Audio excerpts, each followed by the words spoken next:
PM Shri പദ്ധതിയിൽ ഒപ്പുവെച്ച സാഹചര്യത്തിൽ ഇനി എന്ത് നിലപാട് സ്വീകരിക്കണം എന്ന് തീരുമാനിക്കാൻ വേണ്ടി CPIയുടെ സംസ്ഥാന സെക്രട്ടേറിയറ്റ് യോഗം MN സ്മാരകത്തിൽ ഇപ്പോഴും തുടരുകയാണ്. അരമണിക്കൂറിനകം ആ യോഗം പൂർത്തിയാകും എന്നാണ് നമ്മൾ മനസ്സിലാക്കുന്നത്. അതിനുശേഷം പാർട്ടി സെക്രട്ടറി ബിനോയ് വിശ്വം മാധ്യമങ്ങളെ കാണും. ഇനി എങ്ങനെയാണ് മുന്നോട്ട് പോകുന്നത് എന്ന കാര്യത്തിൽ CPIയുടെ നിലപാട് ബിനോയ് വിശ്വം പറയും എന്ന് കരുതുകയാണ്. സുനിൽ ഐസക് ഒരിക്കൽ കൂടി ചേരുന്നുണ്ട്. സുനിൽ, ഇവിടെ തുടർ ചർച്ച, ഒപ്പം CPI വിശ്വാസത്തിലെടുക്കൽ എന്നിവയാണ് ഇപ്പോൾ CPMന് മുന്നിലുള്ള വഴി എന്ന് മനസ്സിലാക്കുന്നു. അപ്പോൾ CPM സംസ്ഥാന സെക്രട്ടേറിയറ്റിൽ ബിനോയ് വിശ്വവുമായി സംസാരിക്കാൻ, CPIയുമായി സംസാരിക്കാൻ വീണ്ടും MV ഗോവിന്ദനെ ചുമതലപ്പെടുത്തിയതായി അറിയുന്നു. ഓൾറെഡി അങ്ങനെ ഒരു സംസാരം കഴിഞ്ഞതാണ്. LDF യോഗത്തിൽ ചർച്ച ചെയ്യാം, മുഖ്യമന്ത്രിയുമായി സംസാരിക്കാം എന്നൊക്കെ ഒരു തവണ, എന്ന് വെച്ചാൽ ഒരു 2 ദിവസം മുൻപേ ബിനോയ് വിശ്വത്തിന് MV ഗോവിന്ദൻ ഉറപ്പ് നൽകിയതാണ്. ഇനിയും എന്ത് ഉറപ്പാണ് MV ഗോവിന്ദന് CPIക്ക് നൽകാനുള്ളത്? ഇനിയുമുള്ള ചർച്ചകളിൽ എന്തായിരിക്കും MV ഗോവിന്ദൻ ഉന്നയിക്കാൻ പോകുന്നത്?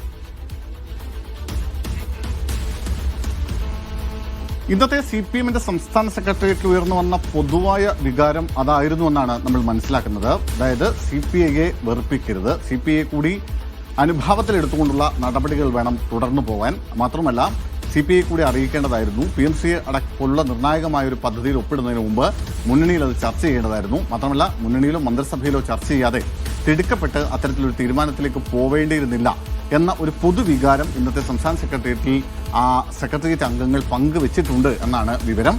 എന്തായാലും തദ്ദേശ നിയമസഭാ തെരഞ്ഞെടുപ്പുകൾ അടുത്ത പശ്ചാത്തലത്തിൽ മുന്നണിക്കുള്ളിൽ വലിയൊരു പൊട്ടിത്തെറി ഉണ്ടാകുന്നു, മുന്നണി വലിയ വിള്ളലിലേക്ക് പോകുന്നു എന്ന തരത്തിലേക്കുള്ള വാർത്തകൾ പുറത്തു വരുന്നത് നല്ലതല്ല. അത് മുന്നണിക്ക് ഗുണം ചെയ്യില്ല എന്നാണ് പൊതുവെ നേതാക്കളുടെ അഭിപ്രായം. അതുകൊണ്ട് തന്നെയാണ് ഇനി ഒരു വട്ടം കൂടി CPIയുമായി ചർച്ചയ്ക്ക് തയ്യാറാവണം, അത്തരം ചർച്ചകളിലൂടെ വേണം മുന്നോട്ടേക്ക് കാര്യങ്ങൾ പോവാൻ എന്നൊരു തീരുമാനത്തിലേക്ക് എത്തിയിരിക്കുന്നത്.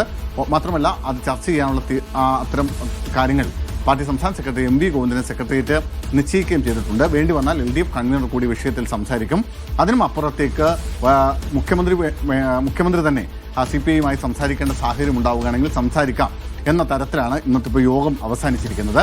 PMCയുമായി ബന്ധപ്പെട്ട് CPIയുടെ കൂടി വാക്കുകൾ, അവർക്ക് എന്താണ് പറയാനുള്ളതെന്ന് കൂടി കേട്ടതിന് ശേഷം തുടർ നടപടികൾ എന്ന തരത്തിലേക്ക് കാര്യങ്ങൾ പോകുന്നു. പക്ഷേ അവിടെ ചില പ്രശ്നങ്ങളുണ്ട്. അവിടുത്തെ പ്രധാനപ്പെട്ട വിഷയങ്ങൾ ഇതിൽ ഒപ്പുവെച്ച് കഴിഞ്ഞിരിക്കുന്നു. അത് CPIയെ സംബന്ധിച്ച് അവരുടെ ഒരു ആത്മാഭിമാനത്തിൻ്റെ പ്രശ്നമാണ്.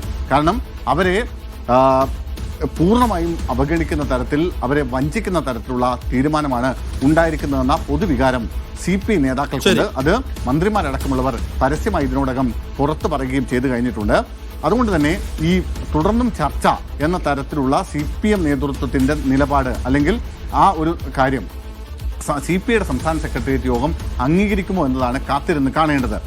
നേരത്തെ MV ഗോവിന്ദൻ, നേരത്തെ സേഫ് പറഞ്ഞതുപോലെ MV ഗോവിന്ദൻ 1-2 വട്ടം ഈ വിഷയം ചർച്ച ചെയ്തിട്ടുണ്ട്. മാത്രമല്ല ഇരുവരും ഫോണിൽ സംസാരിക്കുകയും ഏതെങ്കിലും തരത്തിൽ ഇതുമായി മുന്നോട്ട് പോകുന്നുണ്ടെങ്കിൽ LDFൽ ചർച്ച ചെയ്യുമെന്ന ഉറപ്പ് CPMന്റെ സംസ്ഥാന സെക്രട്ടറി നൽകുകയും ഒക്കെ ചെയ്തതാണ്.